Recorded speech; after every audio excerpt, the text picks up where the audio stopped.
A lot of this isn't going to make sense to you, and I'm sorry about that. I'm just gonna start at the beginning, with the house.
I lived here until I was 11, but I wasn't allowed inside half the rooms.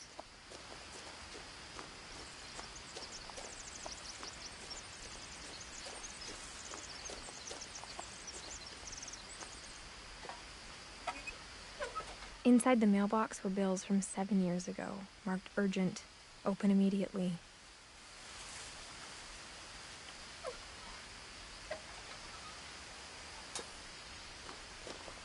I hadn't been back since my brother Lewis's funeral.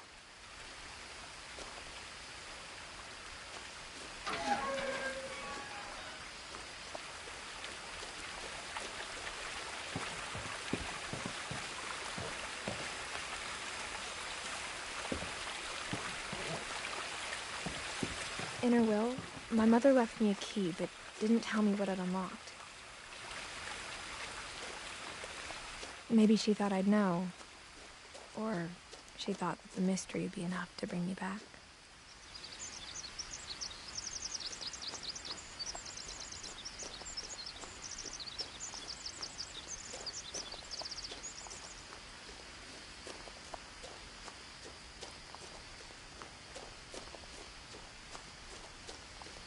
No one had driven this way in a long time, but I saw a few hoof prints.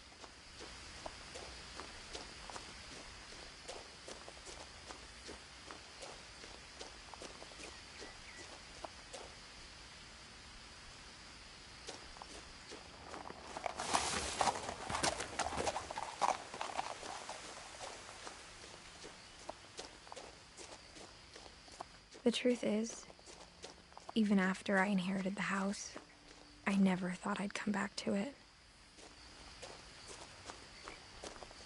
But now I had questions about my family that only the house knew the answers to.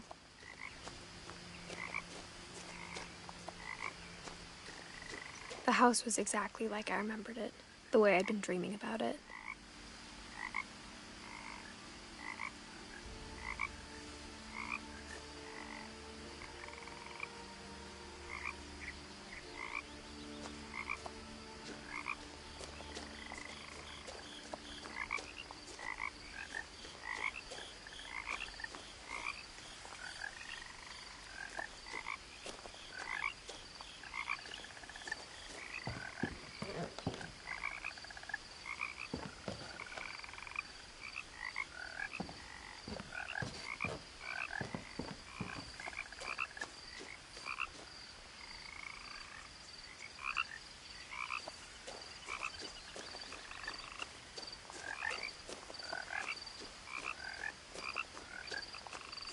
As a child, the house made me uncomfortable in a way I couldn't put into words.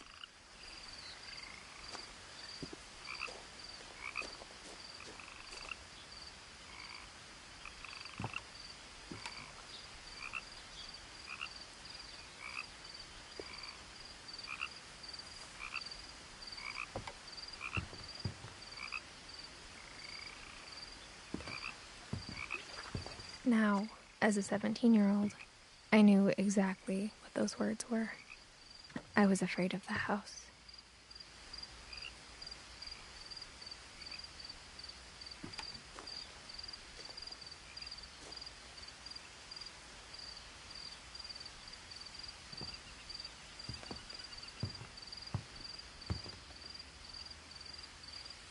I hoped the key might unlock the front door.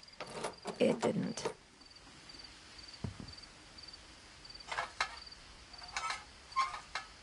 Looking in, I felt like the house itself had been waiting for me.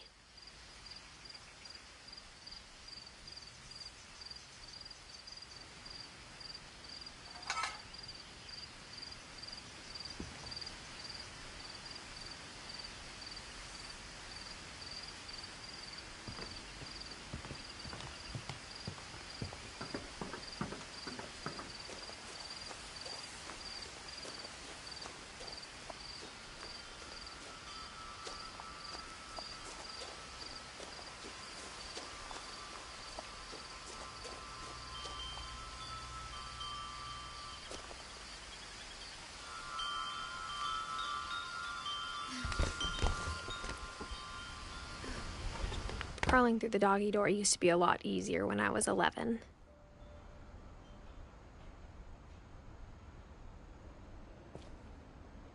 The power had been turned off the night we left.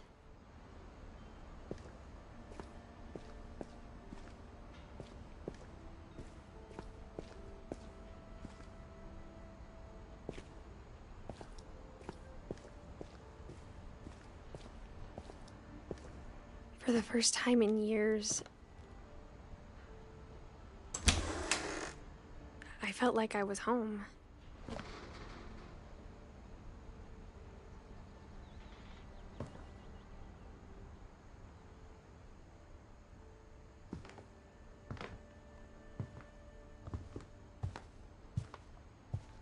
The table was still a wreck from the night we left.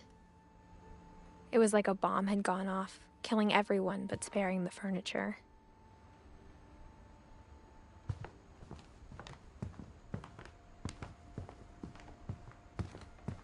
My mom was the only one of us who could imagine Great-Grandma Edie living in a nursing home.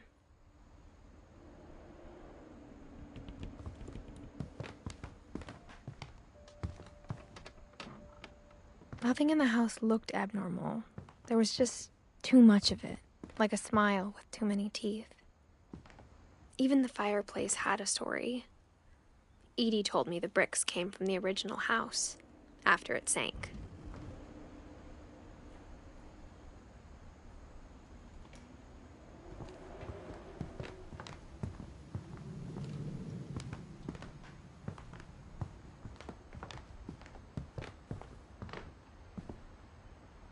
Mom always told me to stay out of the basement, so I wasn't too surprised when the key didn't fit.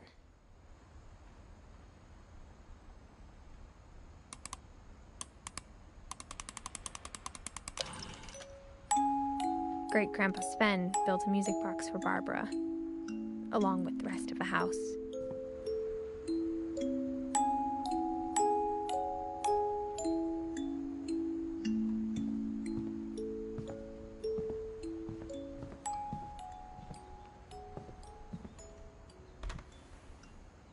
Edie told me once that every Finch who ever lived is buried somewhere in the library.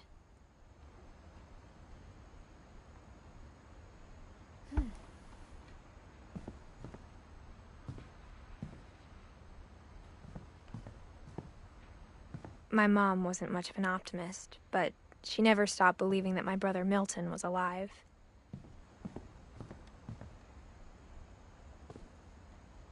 After Milton disappeared, Mom sealed up all the bedrooms. Then Edie retaliated and drilled peepholes.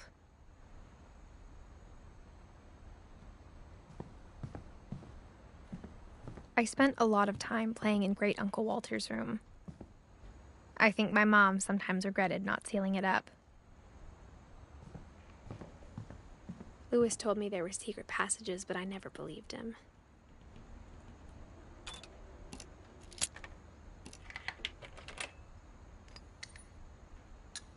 Turns out, my mom was really good at keeping secrets.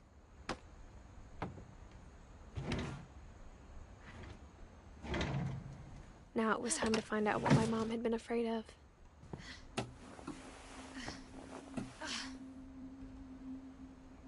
Reading this, maybe it sounds like I had a plan.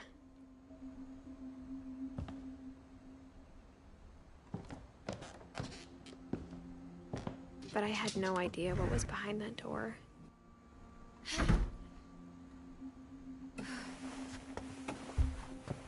Just like I had no idea where all this was gonna lead.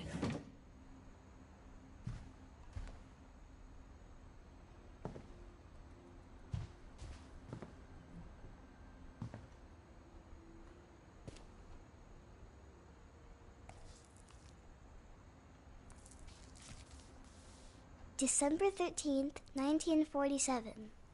Dear Diary, I'll be gone soon, but I wanted to tell somebody about what's gonna happen.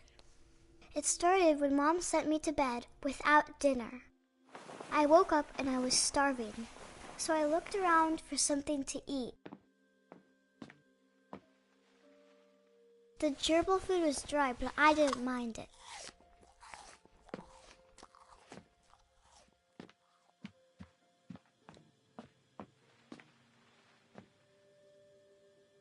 I thought about eating Christopher, but I held back.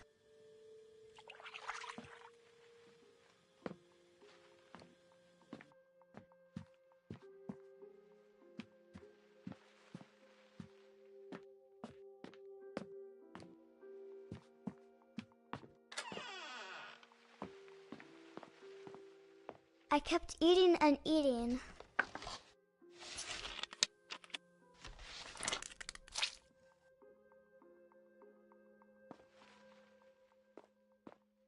I ate a lot of things that night.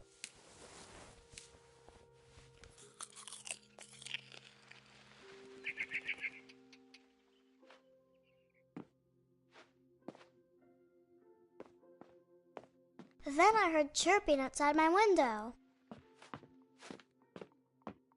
It was a barn swallow going back to her nest. I reached out for her.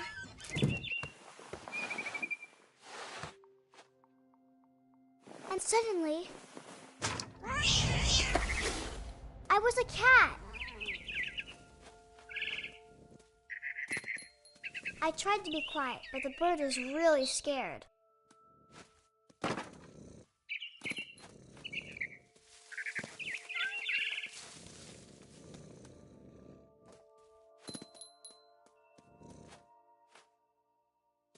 Mom and Dad didn't even look at me.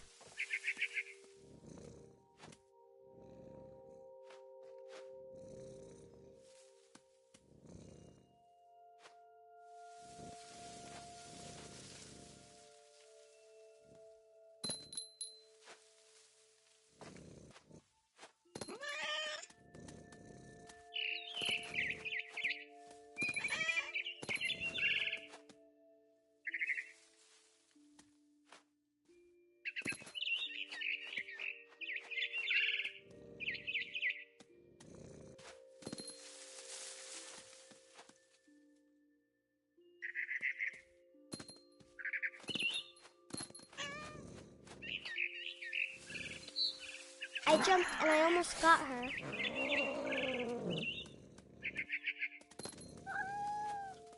I could tell she was getting really tired. Now I was up in the big tree. I promised Dad I wouldn't climb it anymore. All I cared about was eating that mama bird. I gobbled her up. And suddenly, I was an owl. First, all I heard was the wind. Then I heard little teeth nibbling in the grass.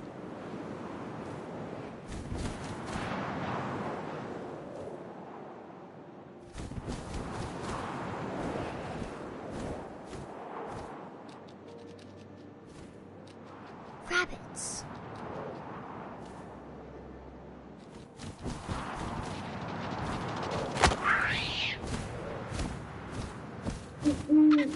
I imagined his face looking up and seeing mine through my talons. I swallowed him up, and I didn't chew one bit. Then I flew off to find something bigger.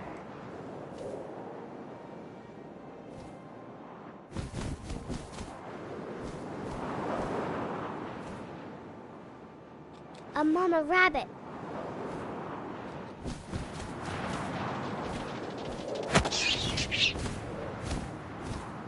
She was almost too big to carry. I started choking, but I couldn't stop eating. And suddenly, I was a shark.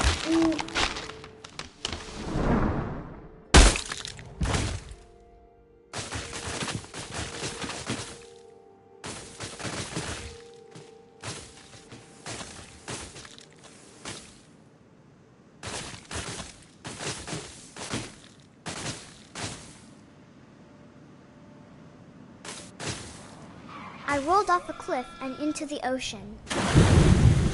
Now, I was hungrier than ever.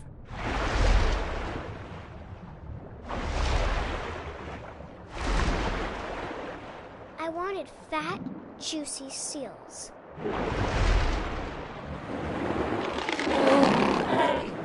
I tore off her flipper, and it tasted really good.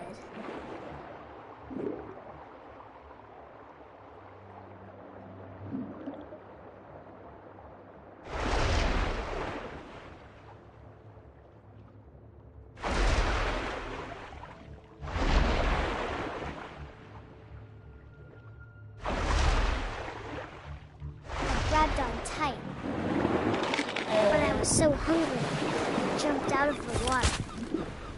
When I opened my eyes, everything had changed.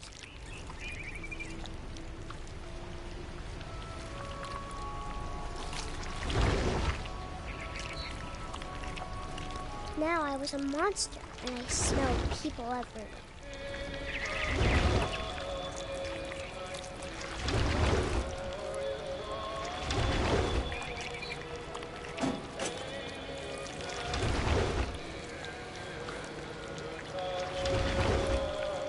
I was big, but I moved real quiet.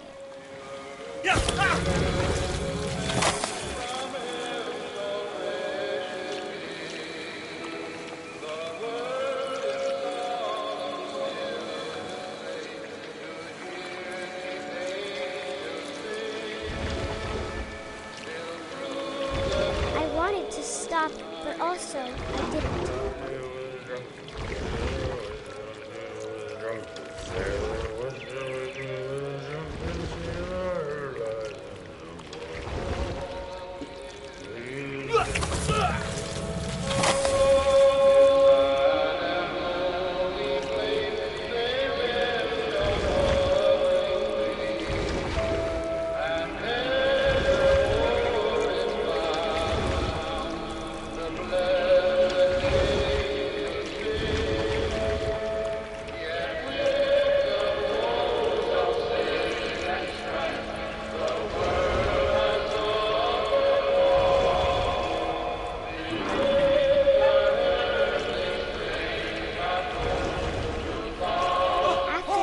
Passenger, I was still hungry.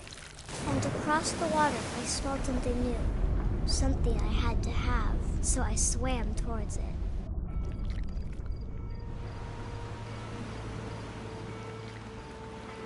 I slithered onto the sand, and the good smell went into an old pipe.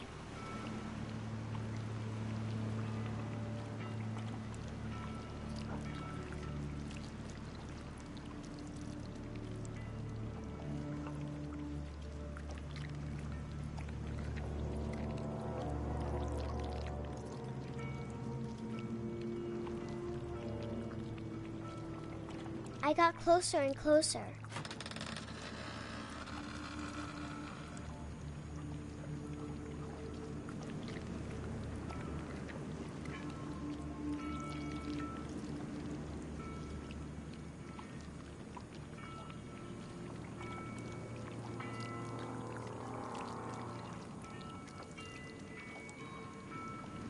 All my stomach started growling.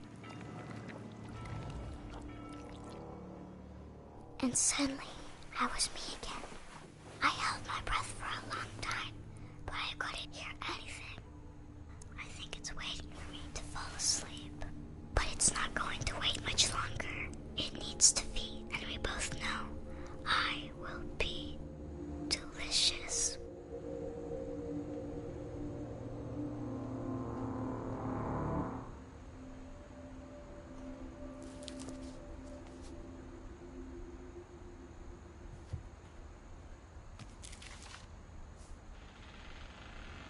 I'm not sure if I believed all of that, but I'm sure Edie would have.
I grew up looking at Molly's room through the peephole.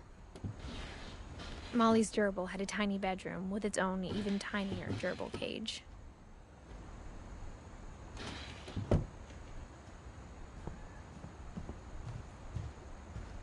Being inside for the first time, I felt like I'd stepped behind a painting.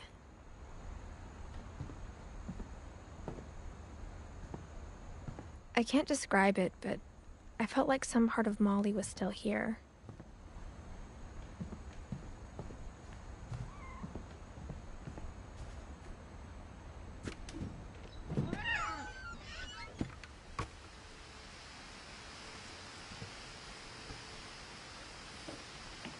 This will be obvious later, but my mom never told me any of these stories.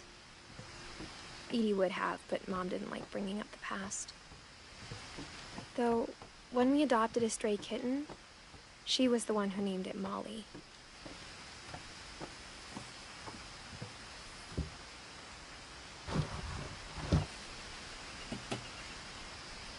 I spent a lot of time in Great-Grandma Edie's room.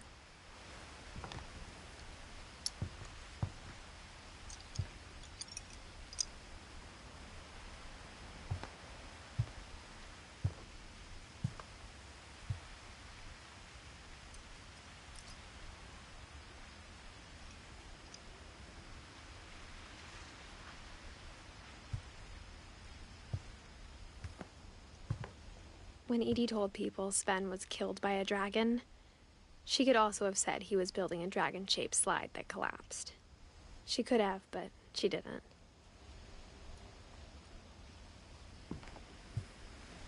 Edie gave a big interview about a mole man living under the Finch house.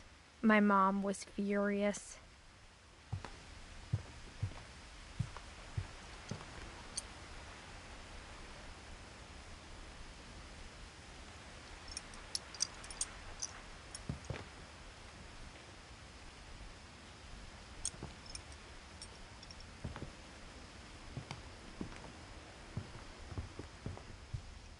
Her room was like a museum.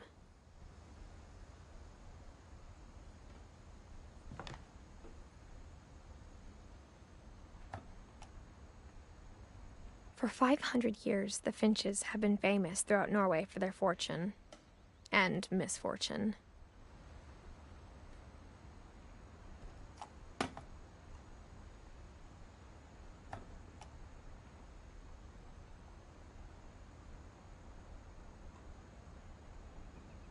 Odin Finch buries the latest victims of the family curse, his wife Ingeborg and their newborn son, Johan. On January 7th, 1937, he set sail with his family and his house, hoping to leave the curse behind. But 40-foot waves off the coast of Washington send the house and Odin to the bottom of the sea. Odin's daughter Edie, with husband Sven and baby Molly, step ashore on their new home, Orcas Island. Odin Finch is the first to be buried in the new family cemetery. His daughter Edie is already dreaming of a new Finch house.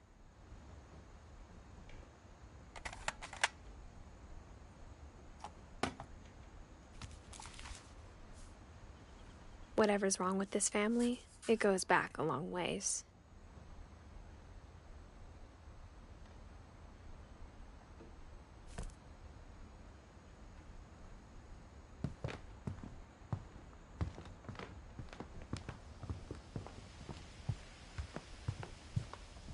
Even in her 90s, sometimes Edie seemed a lot younger than my mother.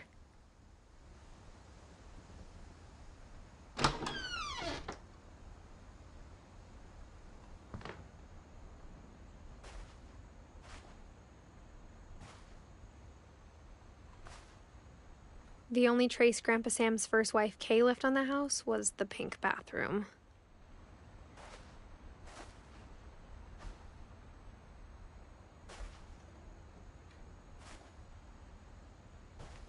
It was a pretty big trace.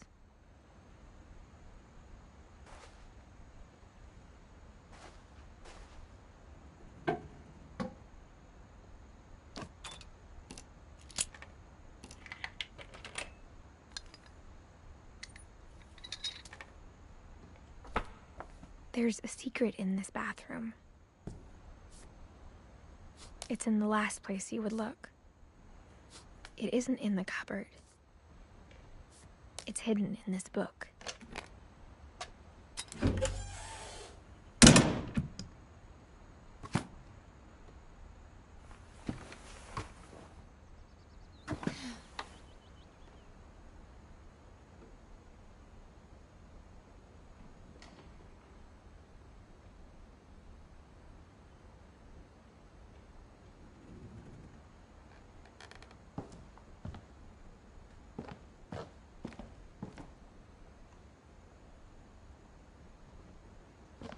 From the paintings on the wall, it was clear my brother Milton had been here before me.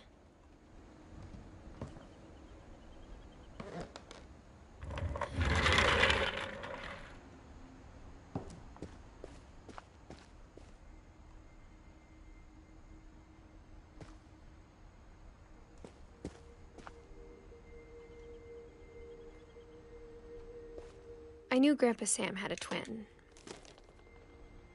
and that he never talked about him.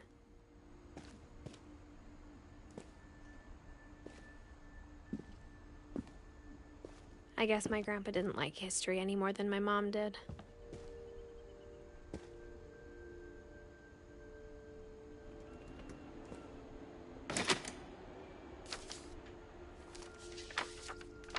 How I Want to Remember My Brother by Sam Finch. The thing I remember is that when he made up his mind, that was it.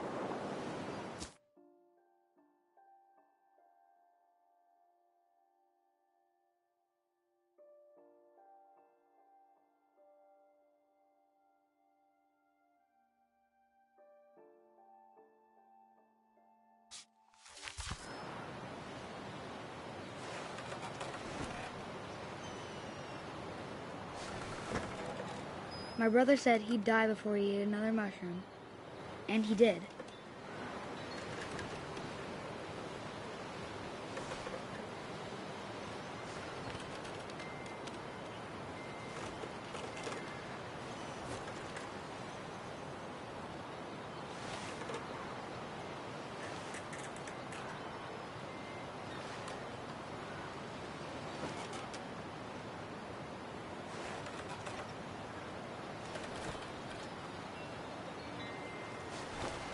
At Barbara's funeral, we swore we'd never be afraid again, and he wasn't. I think Calvin always wanted to fly.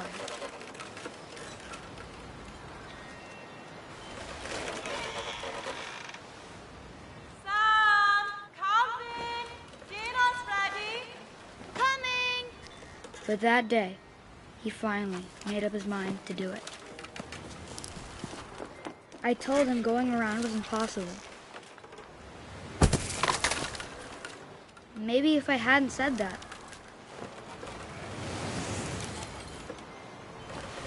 Calvin! I'm not gonna tell you again! Maybe if the wind hadn't picked up. then maybe he'd still be here. But I doubt it. I think he'd already made up his mind. That's what I want to remember about my brother.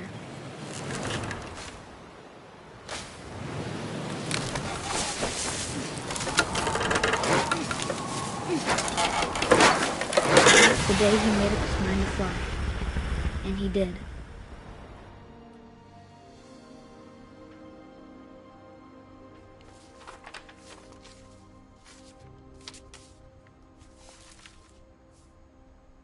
Calvin's story felt strangely familiar. When I was younger, I remember trying to do the exact same thing.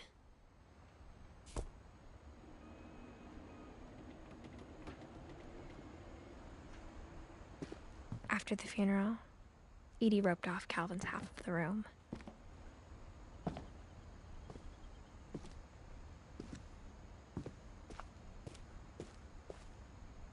Mom said Grandpa Sam enlisted at 18 and never set foot in the room again.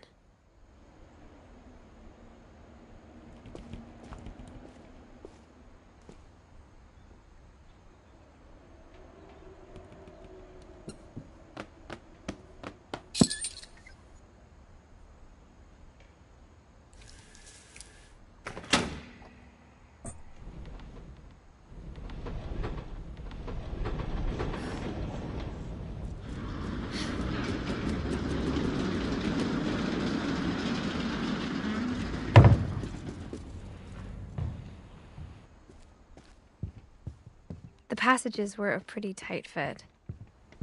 They'd obviously been built for smaller hands and bellies.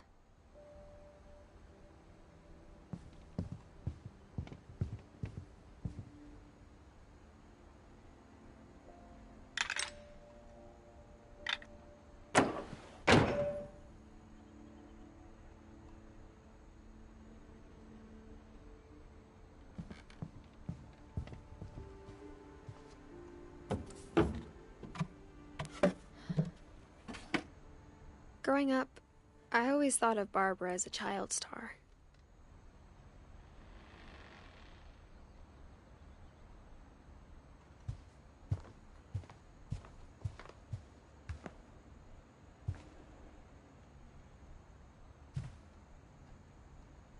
I never thought about how hard it must have been for her afterwards.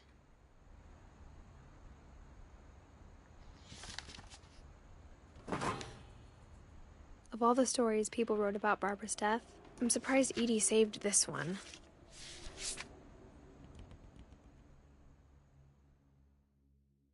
Old Jack here with another ghastly tale inspired by America's most unfortunate family. I'm calling it The Surprise Ending of Barbara Finch. As a child star, Barbara was famous for her scream. Now at 16, she was all washed up. A has-been. But in a lucky break, she'd been asked to perform her signature scream at a local convention for monster movie fans. It was just the boost her career needed. Unfortunately, her scream hadn't aged well. Getting better. I think you just need the right motivation. Her biggest fan and current boyfriend, Rick, was about to demonstrate when... Now that was a great scream. It was Barbara's father, Sven. He'd slipped into a table saw and had to be rushed to the emergency room. So Barbara got stuck babysitting her youngest brother, Walter. Her convention comeback was cancelled. Okay, I'm hearing frustration, but I'm not hearing terror. What if I tried... A gang of hoodlums in Halloween masks have been terrorizing Orcas Island tonight. Police are urging residents to... That came from the basement. You're right! Also, I loved your delivery on that. Why is your basement door locked? Because my dad likes making puzzles and secret passages. There's a key hidden in the music box. The secret is to keep winding and winding until finally the key pops out. Thanks, babe. I'll be back in a sec. 20 minutes later, Rick hadn't returned. So Barbara went to look for him, right on cue. She reached for the music box. And as she wound the key, she listened for Rick, but the house was silent.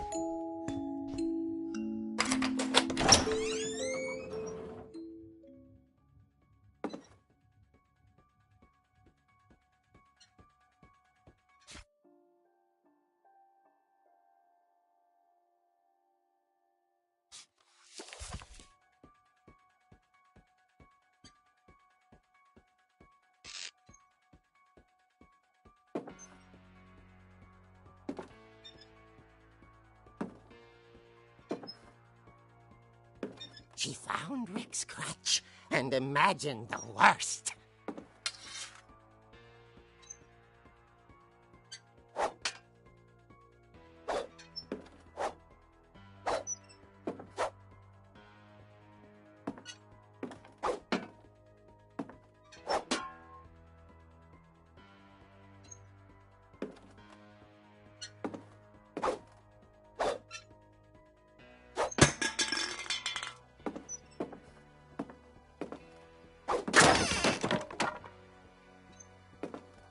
The gang's leader is the infamous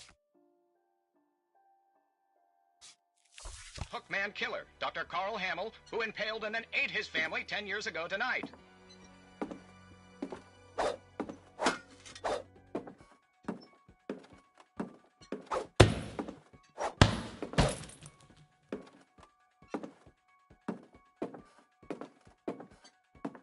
Goldfinch rattled and grew still.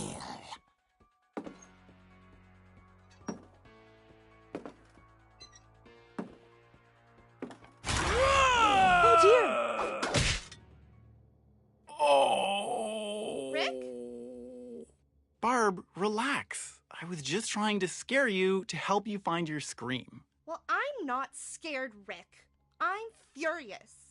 Then act furious. All I'm getting from you now is that you're hurt and confused and She threw him out, but she kept a little something to remember him by. Barb, have you seen my other crutch? And she was still holding it when she fell asleep watching the late picture show.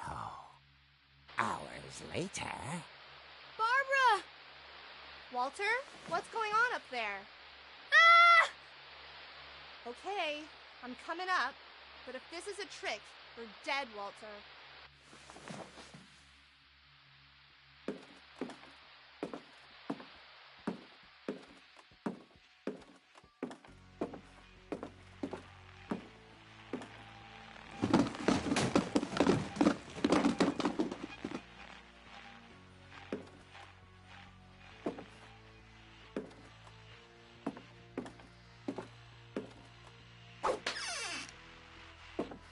Walter, are you there? Walter had vanished, but his bedside radio was still on. Orcas Island police describe the man as 6 feet tall, with a steel hook for a hand. Residents are urged to lock all doors and windows and notify the police of any suspicious activity. Barbara turned, saw the hook man, and was speechless. He was quite smashing. And worried he was. He couldn't get enough of Barbara. Okay, Barbara, there's gotta be another way out of here. That night, she played her part beautifully.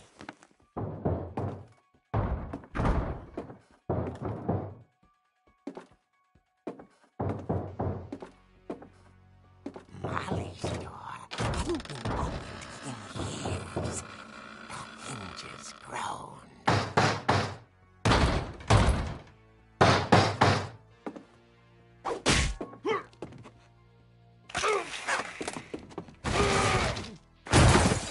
wasn't moving, but she sensed the story might not be over yet.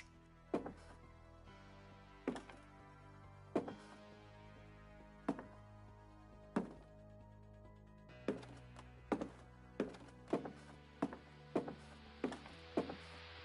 hookman had vanished. She listened for his breathing, but all she heard was...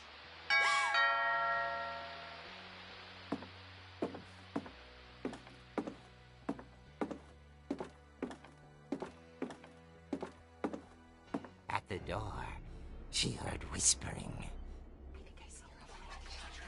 It was coming from inside the house.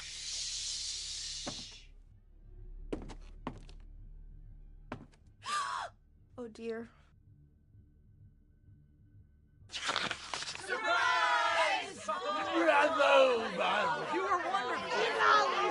The monsters had come to surprise her. For Barbara, it was a dream come true.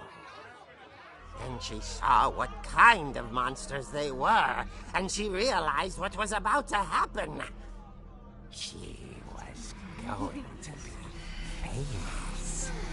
And with her final breath, Barbara Finch gave the performance of her life.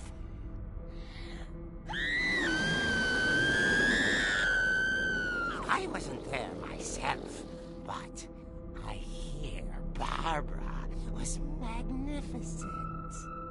Poor girl.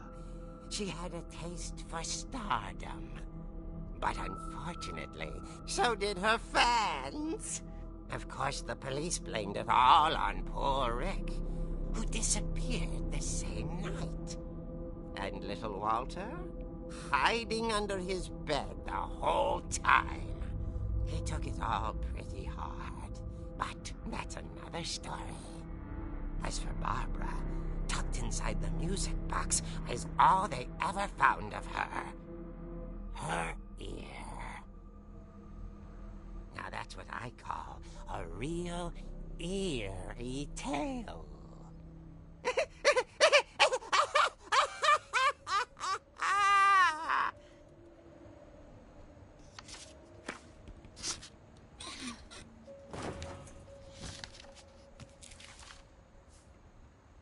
Edie told me all Barbara wanted was to be remembered, as absurd as that comic was. Maybe what Edie saw was a happy ending.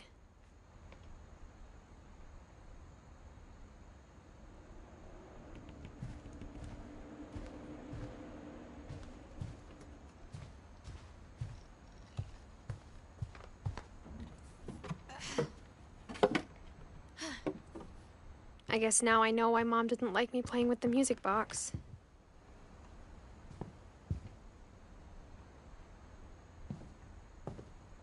Whenever people ask me about my family, the first thing they always want to know about is Barbara. Mom must have locked the third floor stairs on the night we left.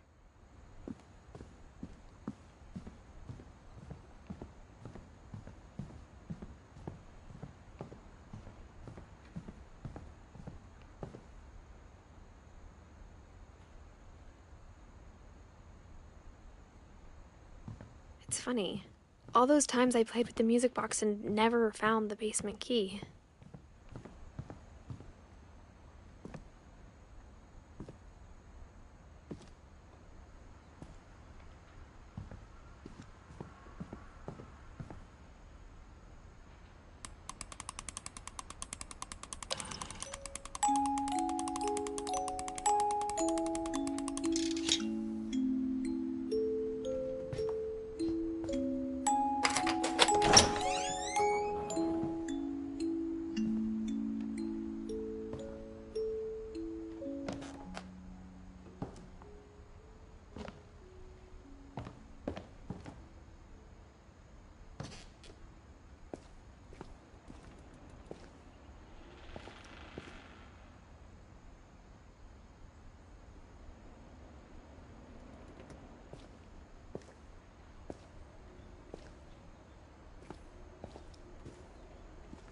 Mom said the basement was off limits, unless I wanted another tetanus shot.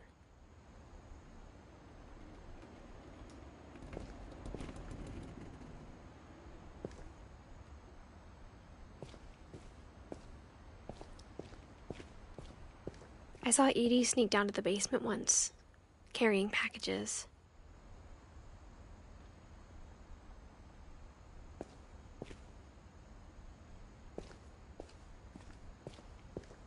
I thought maybe she was hiding presents.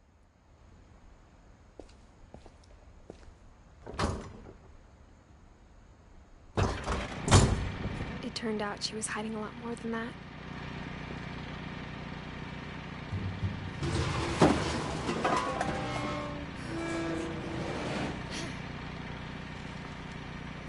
I remember asking Mom once about where Walter had gone. She said after Barbara died, he got as far away as he could. If there's a pattern in all these stories, I think it's that none of us has gotten very far.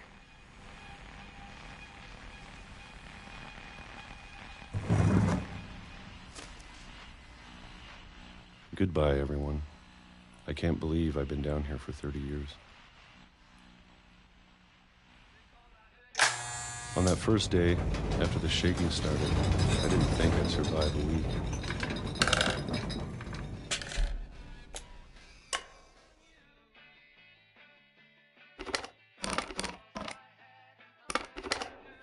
But after a few days, I settled into a routine. That's what kept me sane. Having a schedule, living for today. I always expected to be dead tomorrow. But if you wait long enough, you get used to anything.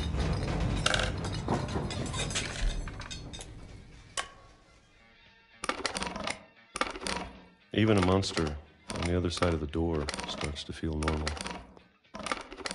Almost friendly.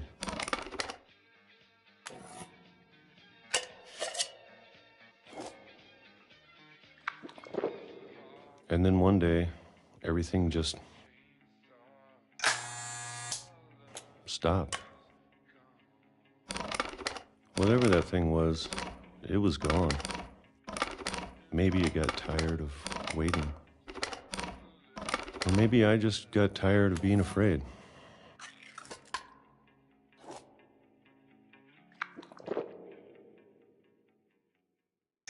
It's been a week now, the longest in 30 years. I'm done waiting.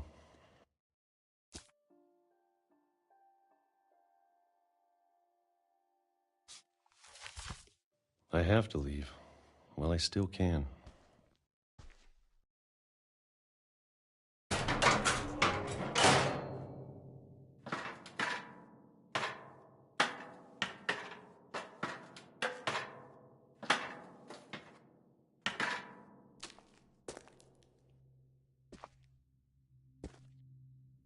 I know it's out there somewhere.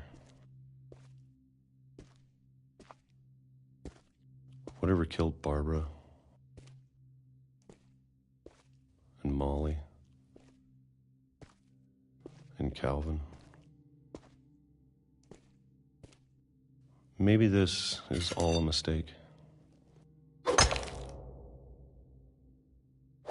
But I need to stop living the same day, even if it kills me. Whatever's out there, I want you to know I'm ready for it.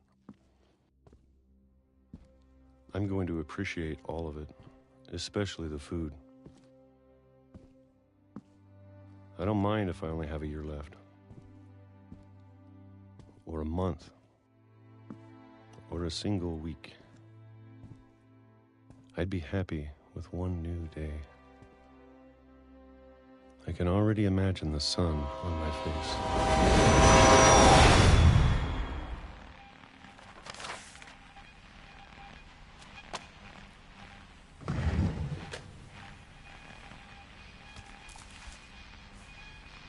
Walter died when I was 6. I can't believe my mom never told me he was down here.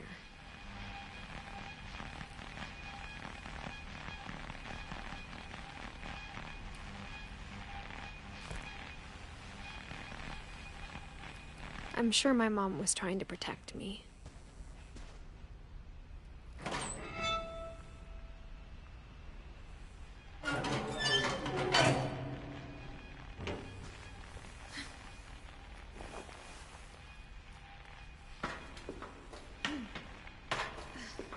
Maybe she was afraid I'd end up like Walter. But if she never told me about an uncle under the house, I can only imagine what else she was hiding. I don't want to make the same mistakes she made. Trying to bury something that's still alive.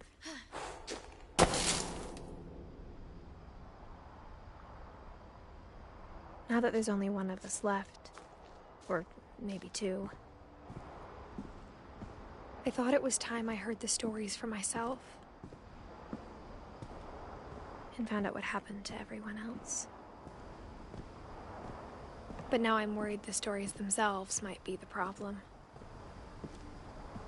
Maybe we believed so much in a family curse, we made it real.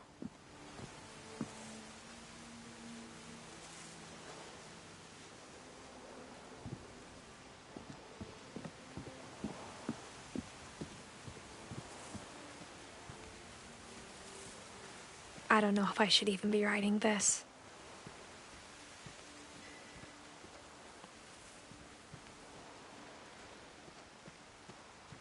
Maybe it'd be better if all this just died with me.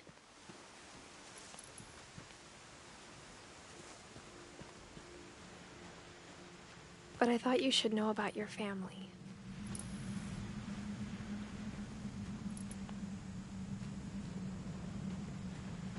And the history you're a part of.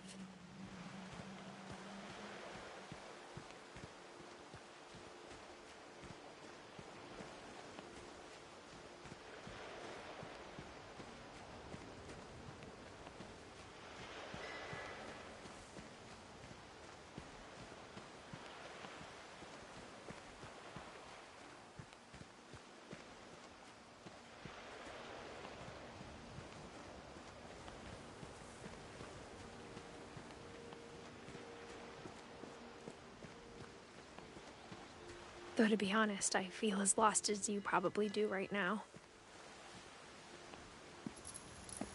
I think the people in these stories believed them, for what that's worth.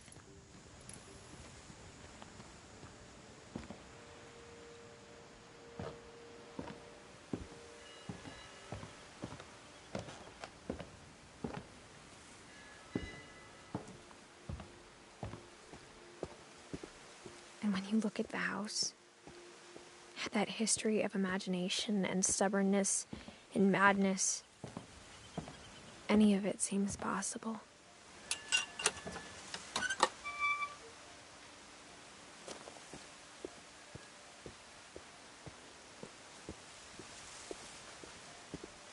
I think we've been surrounded by death for so long, we've just gotten used to it. What kind of family finishes building a cemetery before starting the house?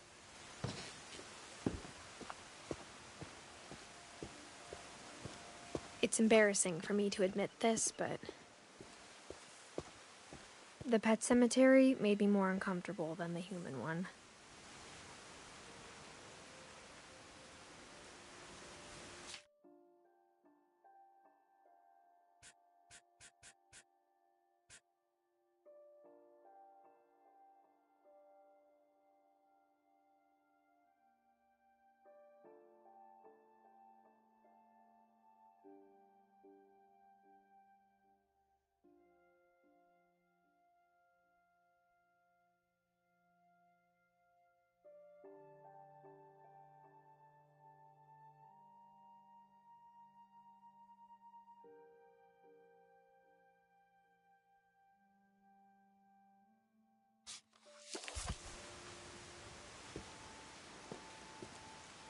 Three of the gerbils were mine, and 2 had been my fault.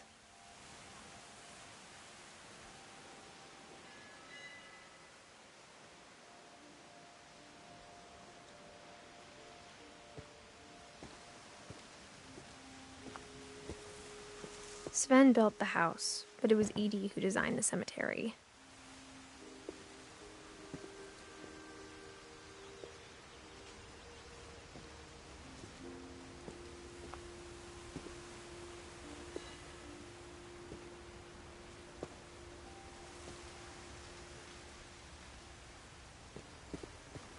I'm sure Odin's monument had been Edie's idea.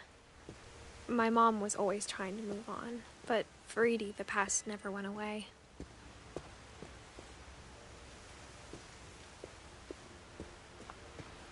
She could see it poking out of the water at low tide.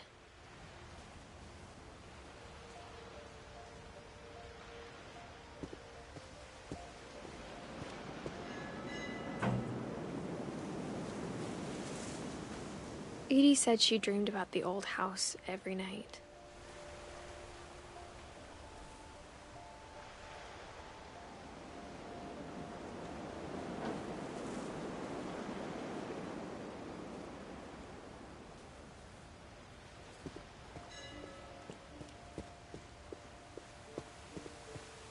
Edie's side was always easier for me to understand. But the older I get, the more I can see where my mom was coming from. Her dad had been pretty strict, but it wasn't enough to save her brothers. She was just trying to do better.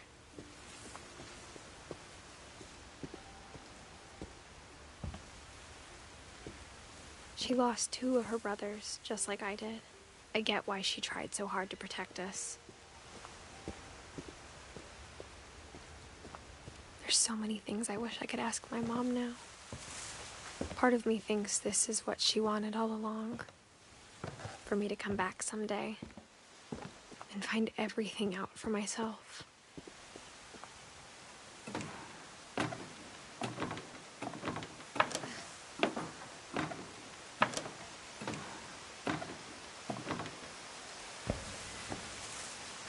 But looking back on it now, if she told me there was going to be so much climbing, I never would have come when I was 22 weeks pregnant.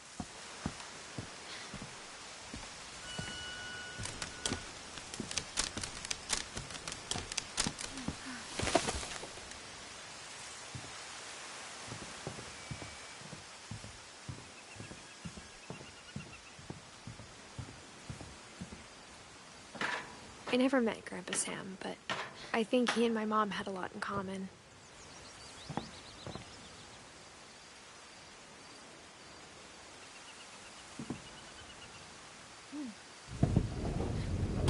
They were both pretty intense.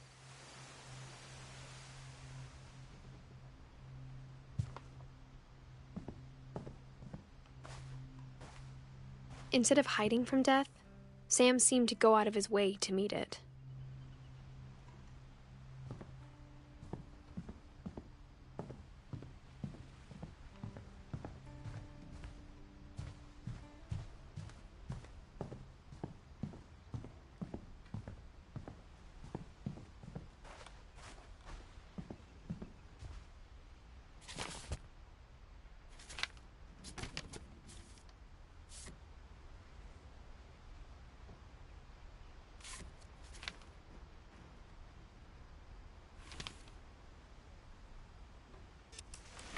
Dawn, I promise, you'll never forget this weekend.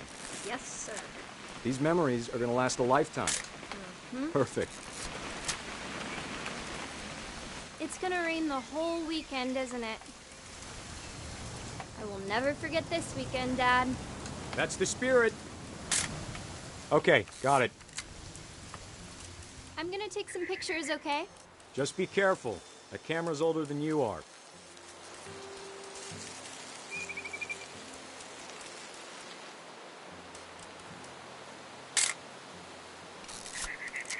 You're right, Dad. It's starting to clear up.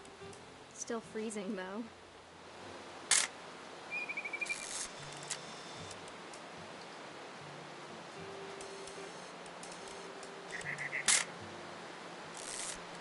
Definitely should not have drunk all that coffee. Hey! That's a keeper. Hold still while I take a picture of you. I'm just saying, I'm not always gonna be here, Dawn. You'll need to remember this stuff, if you want to survive. I'll be fine, Dad. You know who else thought he was gonna be fine? Some guy who died.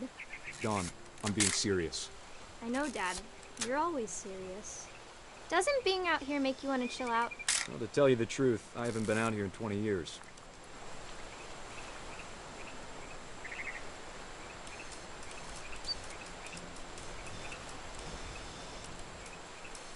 Last time I was with my brother Calvin. Dawn, don't you think you could find something more interesting to photograph? Your grandpa Sven taught us how to fish, how to build a fire. We found an old logging trail. There were deer everywhere. I bet if I could remember where that trail was, we'd spot a buck for you in no time. Give me a minute to check the map.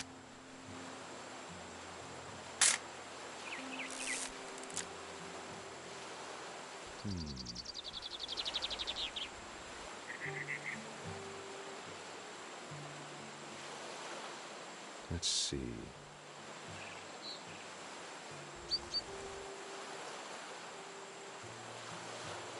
Maybe. You don't need to waste any more film on me, kiddo.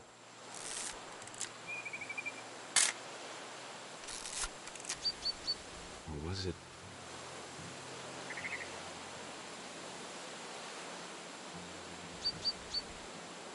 It could have been.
Dad!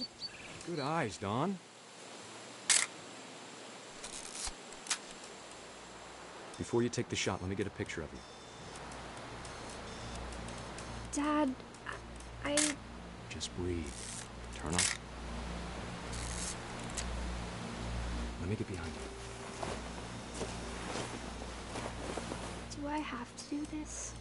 Dawn, you don't have to do anything. But if you want to survive, you'll need to be strong. Great shot, Dawn!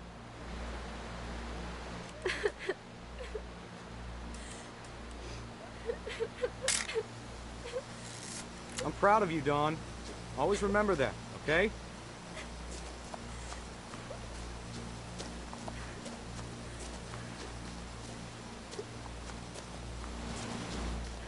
Sorry, Don, just gotta reset the timer.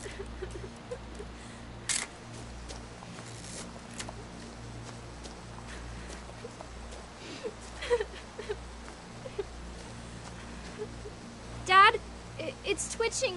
I think That's it's totally normal, Don. Just focus on the camera. Try not to think about— Dad!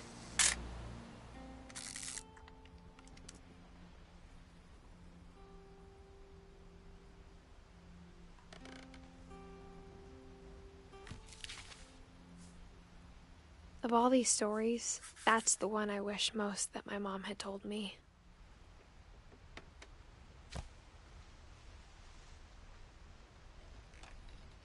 Sam spent his life shooting photos, but Mom said he got nervous being in front of the camera. I guess we're all afraid of something.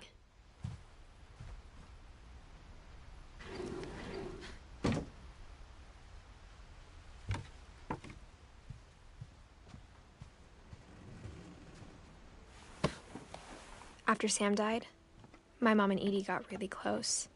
They'd both lost a lot.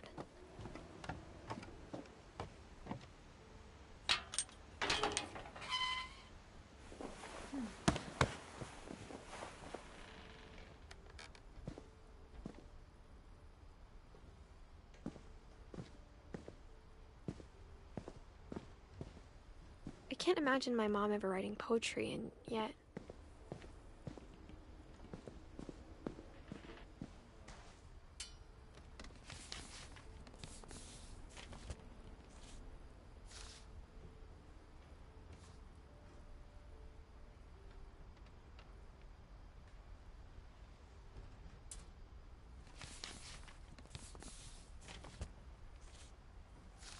Dear Kay, do you remember the way Gregory used to laugh when he thought he was alone? Like something funny was happening, but only he could see it.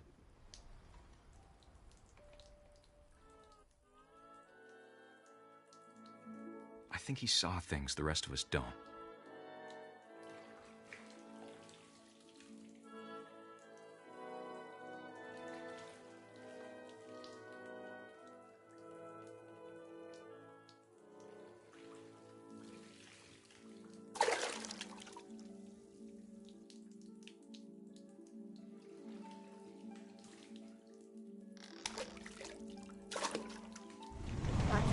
Gregory, it's time to... Hold on, sweetie. Hello? Sam, I told you I don't want to talk right now. I wonder what he saw. What his world was like.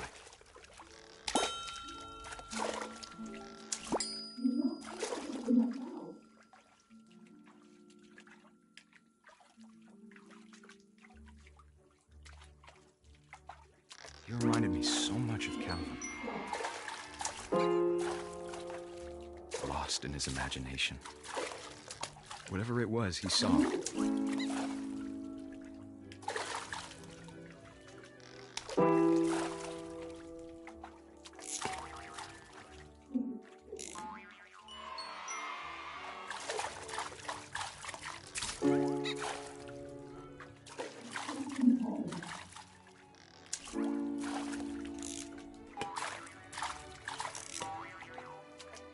It sure made him happy.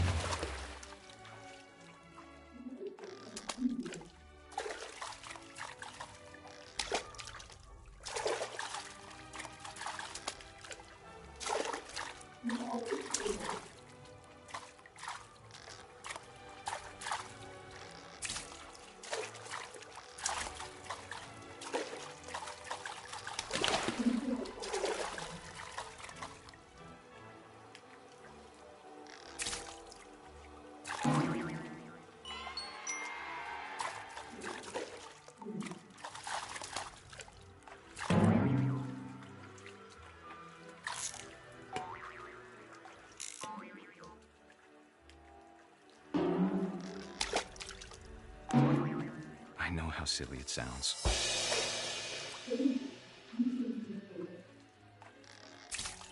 That I worried about a baby being too happy.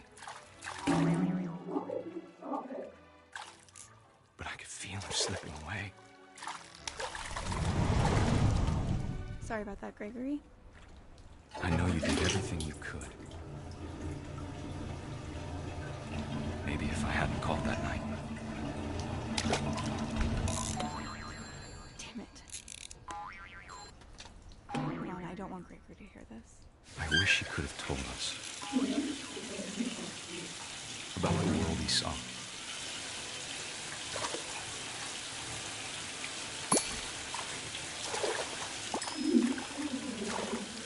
Hey, there's so much I don't understand about Gregory. About everything.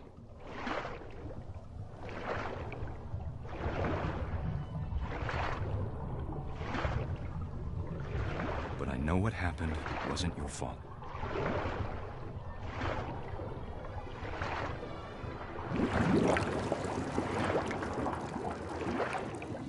I'm sure he's happy. And he'd want you to be happy too. Good luck, Kay. Love, Sam.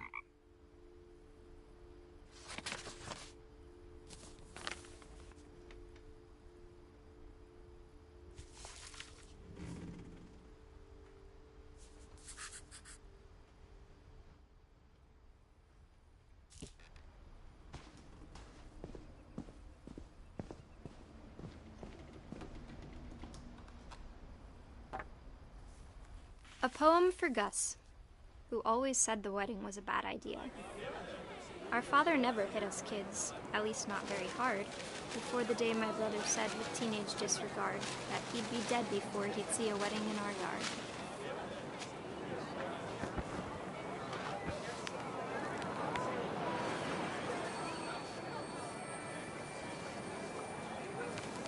My father made him come, of course, but Gus stood far apart, just flew his kite and bottled up the storm inside his heart.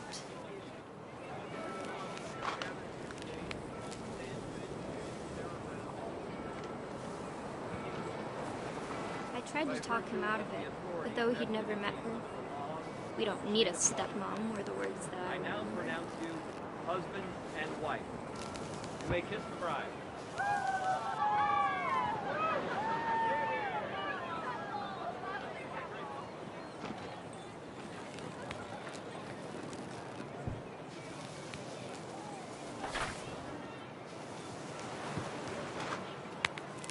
When the time for photos came, Dad ordered him to come here. But Gus declined and as a sign held up his middle finger.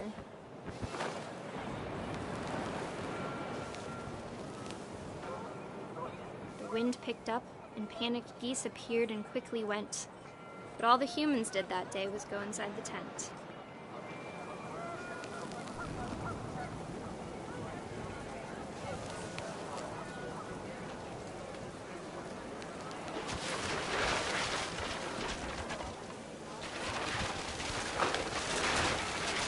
The rain came down in buckets then, but no one seemed afraid that nature might destroy the tent our dad had crudely made.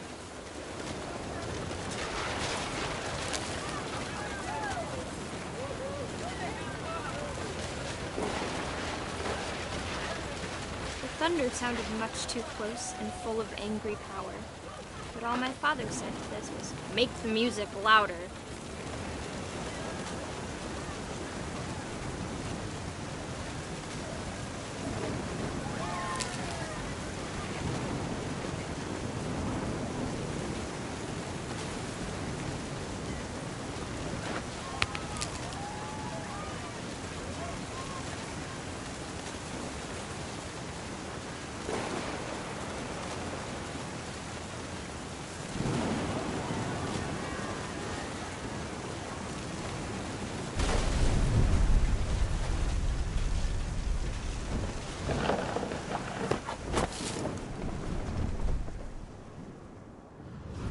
I wish that I could truly say I thought about you on that day. Out there on the beach alone, just you, the wind, the sea, and foam. But I didn't, until we found you.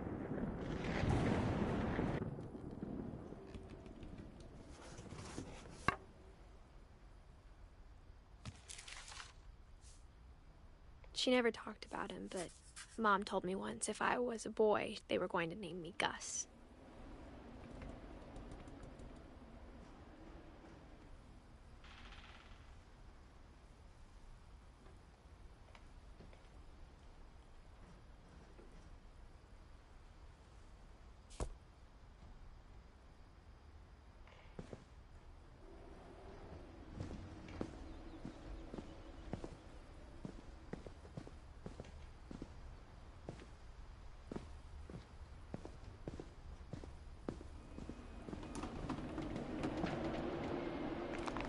My mom moved up to the loft after her brothers died.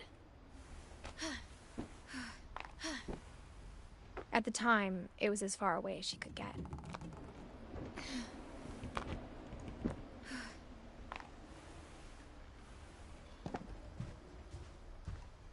She spent a summer building houses in Calcutta, where she met my dad, Sanjay.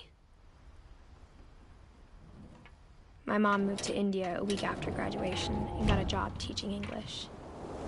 Louis was born a year later.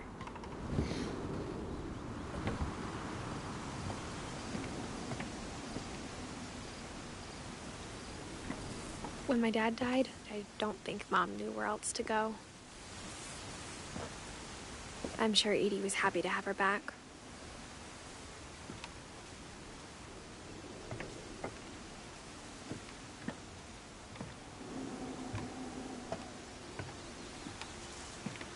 The house had to get a little bigger, but Edie was used to that.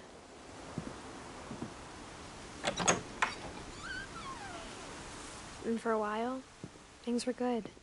Almost normal, but it didn't last.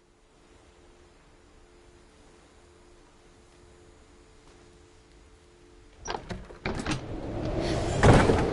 beginning of the end was Milton's 10th birthday, when Edie gave him a castle.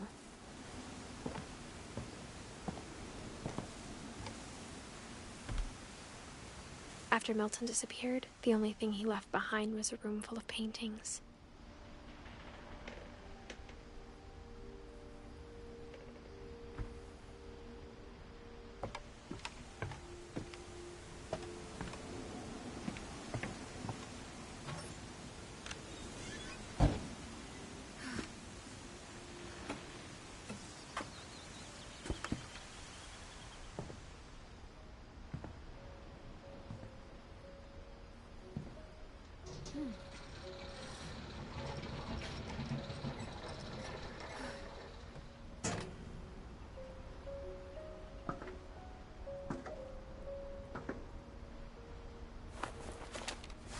Milton Finch in The Magic Paintbrush.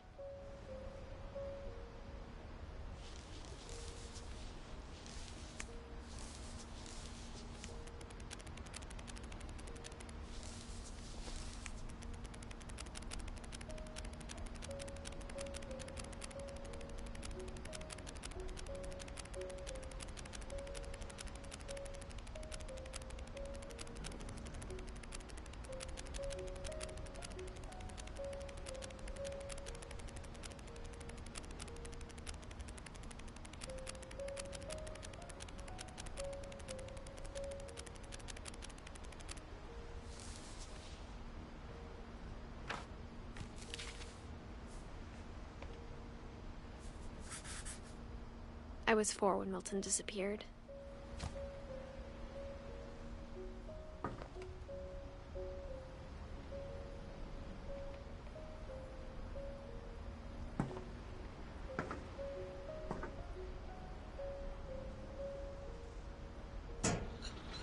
Mom spent months searching for my brother. Then she sealed the doors.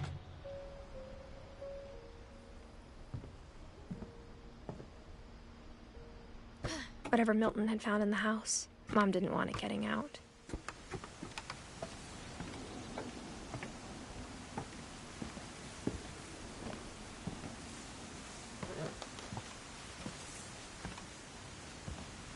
Mom definitely blamed Edie, but I think Louis blamed himself. After he graduated, he just spent more and more time in his room, until Mom got him a job at the cannery.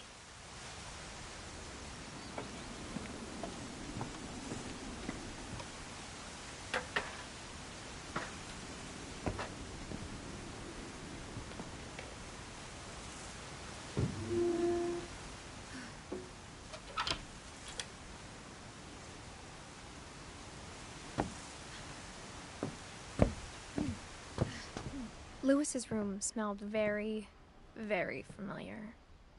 That part of him lived on.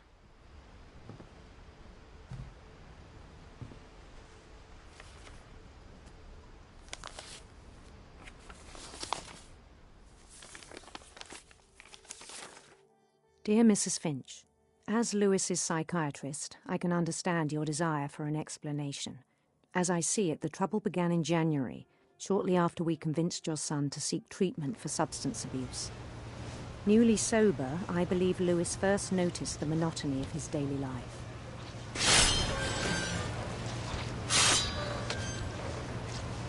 He kept working at the cannery, but he withdrew part of himself. In our sessions, I saw the same behavior. His mind began to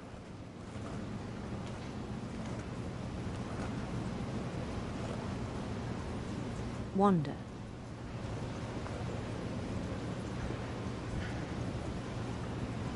I asked him to describe it. He said he started small, imagining a labyrinth. He'd feel his way about. Then something moved. Bats and toads.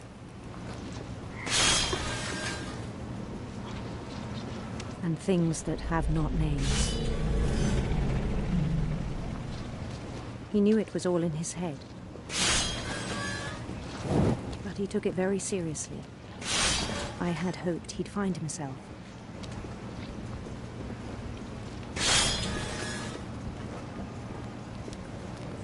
But he found something more.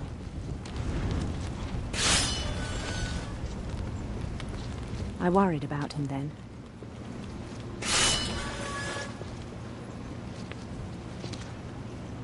Daydreaming at the cannery, I spoke with his boss. But he said Lewis had become a model employee. Methodical, tireless, focused. Like a whole new Lewis. So I let him go on.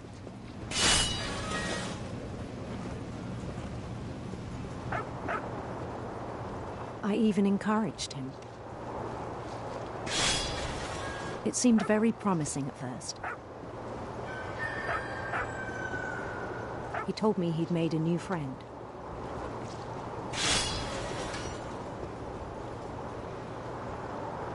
On the edge of a city he named Lewis Topia. He built the city up slowly, brick by brick. Then he made musicians.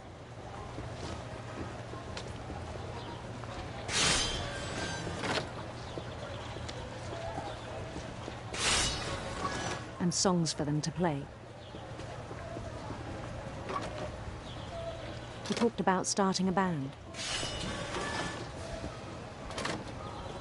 And he was always humming something. Every day his imagination grew stronger.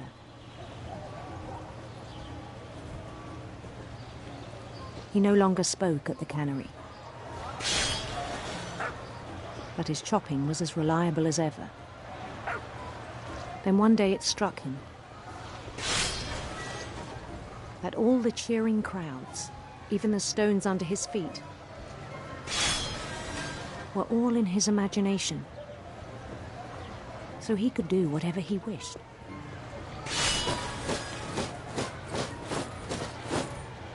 He held an election for mayor. And he won.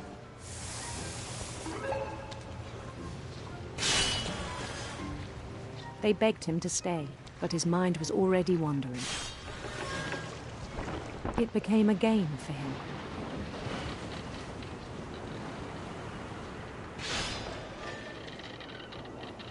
He'd conquer a city, then immediately push on. New Louisville.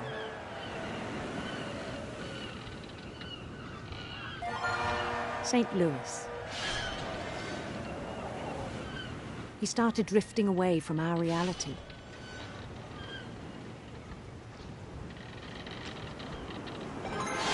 Minneapolis, until one day he forgot to go home from the cannery. Even as his mother pleaded with him, part of Louis kept sailing on.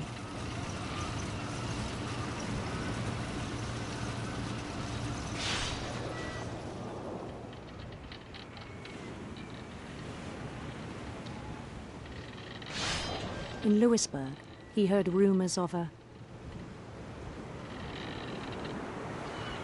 handsome queen.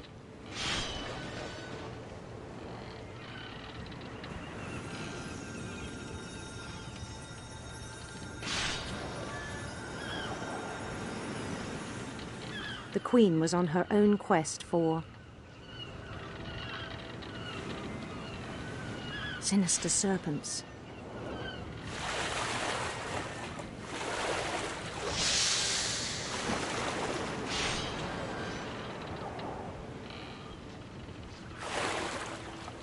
He followed the sound of her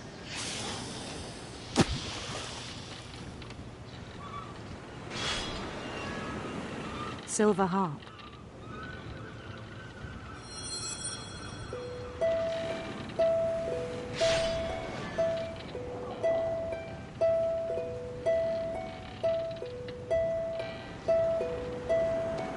His chase led him to a golden palace east of the sun and west of the moon. Even then, his logic remained sound.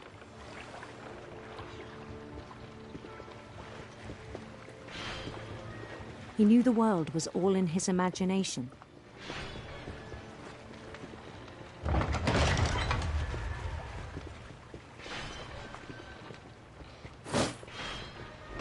But he was so proud of having created it.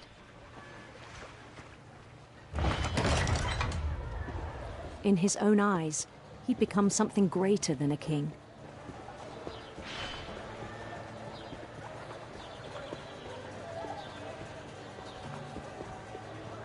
For someone who'd never known success in the real world, I think it was overwhelming. And then it struck him that the real Louis was not the one chopping salmon, but the one climbing the steps of a golden palace.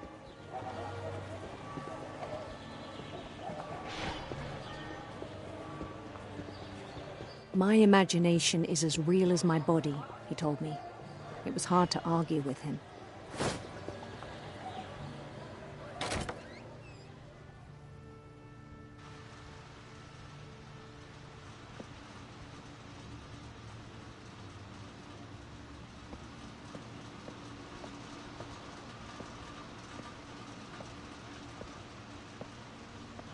He began to forget the world we know.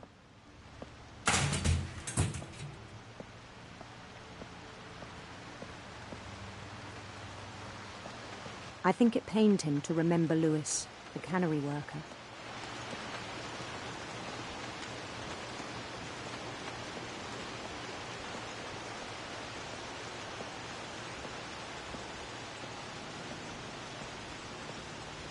He began to despise the man with a royal contempt.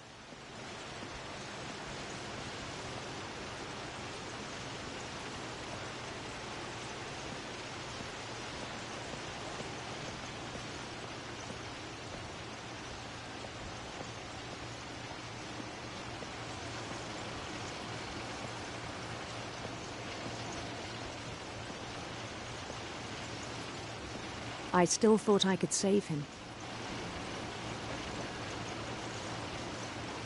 Even after he said he was being crowned king over all the lands of wonder.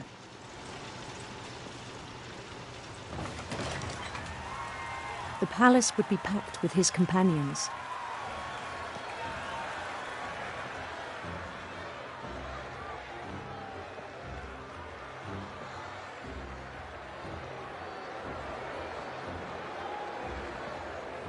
Including the wise Calico who'd insisted on advising him.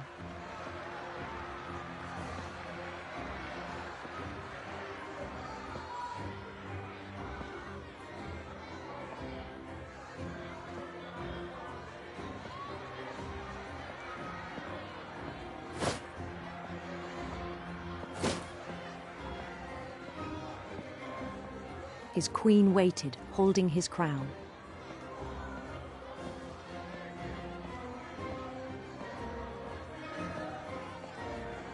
There was only one thing left to do.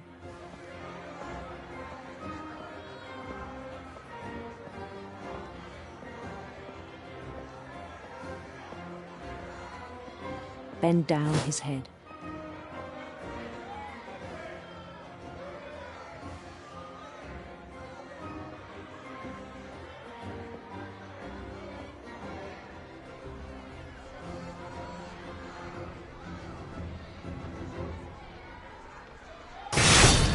And the rest I think you know.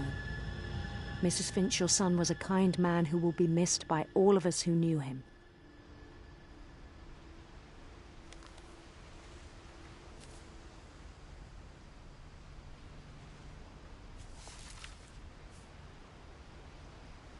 My brother was really cool. I wish you could have met him.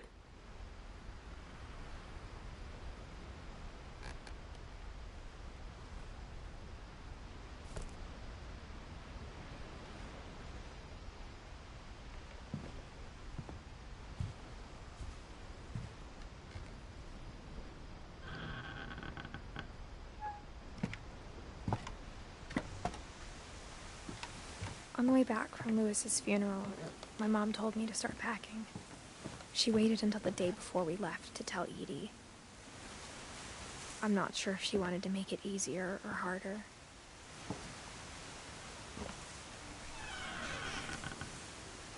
I wish we'd stayed.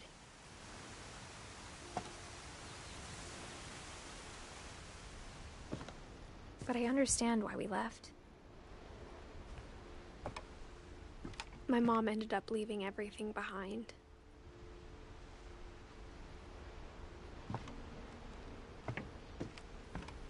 What happened that night had been coming for a long time. Maybe it should have come sooner.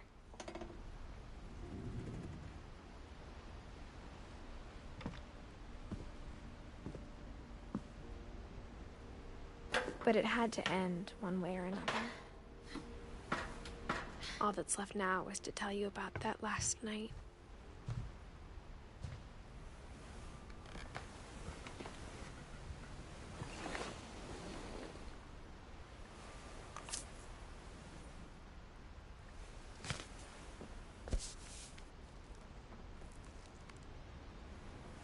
That whole last day, Edie just watched us pack and didn't say a word.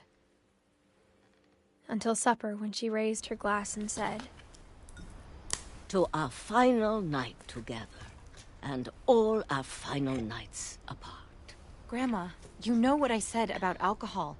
Some of your medications are very Edith, specific. I left a present for you in the hallway. Why don't you go open it? The grown-ups have to argue now. I'm sorry, you're right. We're all leaving tomorrow. Let's just enjoy our last... I'm not leaving. Edith, you're excused.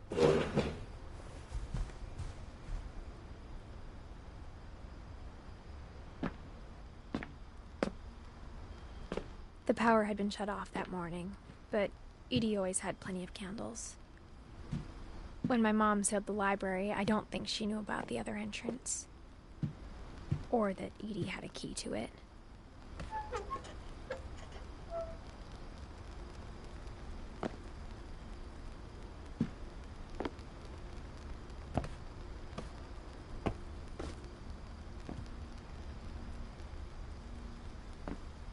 That thing you're afraid of isn't going to end when you leave the house.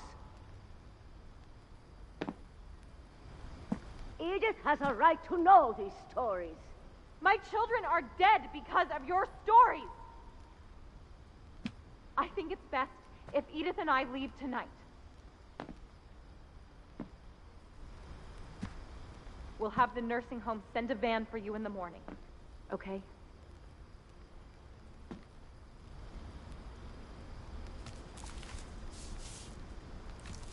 Dear Edith, there's so many stories I wish I could tell you, but there's only time for one.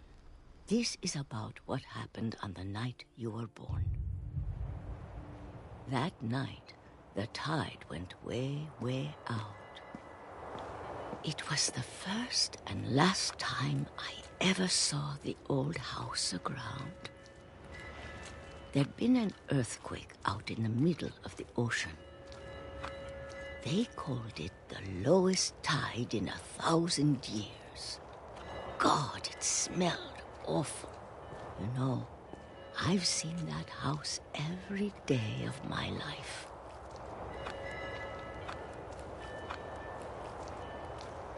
But I never thought I'd go back to it. When the fog rolled in, I lost my way.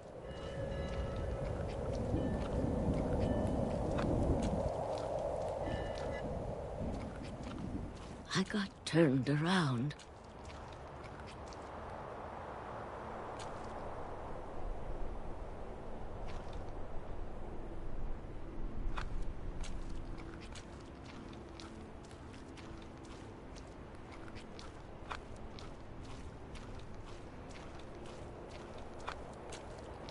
For a while, I wandered.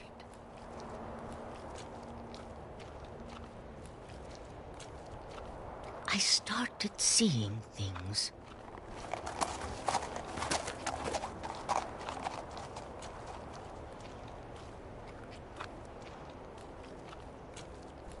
Things I'd forgotten had ever existed.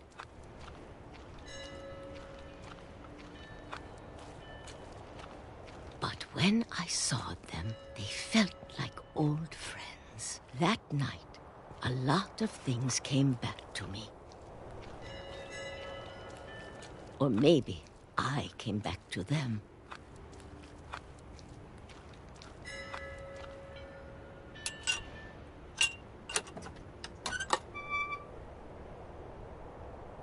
Things I can't explain, but that I need you to try and... Edith, what are you doing in here? It's mine. Edith! Mom, you're gonna rip it! Let go! I kicked and screamed, but Mom dragged me to the car.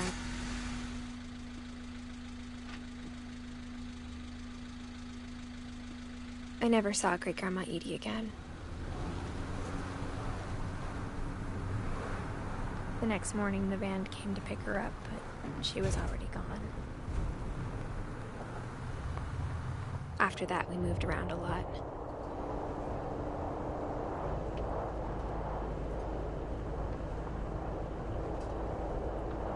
We both tried to make the best of it.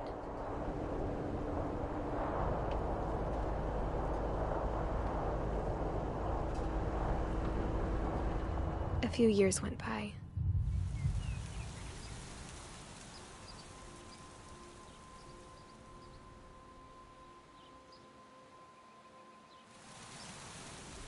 My mom didn't like to talk about it. But she started getting sick a lot.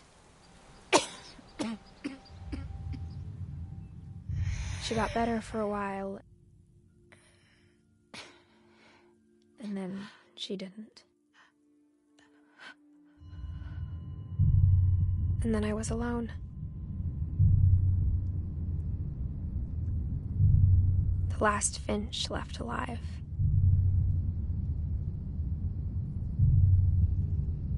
Until I found out about you. I'm still not sure what to tell you about all this. If we lived forever, maybe we'd have time to understand things. But as it is, I think the best we can do is try to open our eyes. And appreciate how strange and brief all of this is.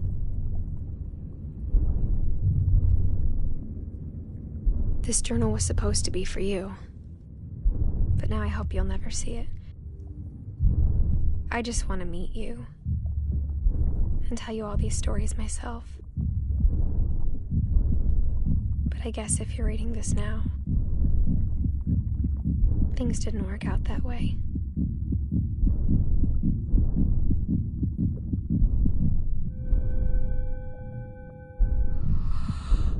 This is where your story begins. I'm sorry I won't be there to see it. It's a lot to ask, but I don't want you to be sad that I'm gone. I want you to be amazed that any of us ever had a chance to be here at all. Good luck.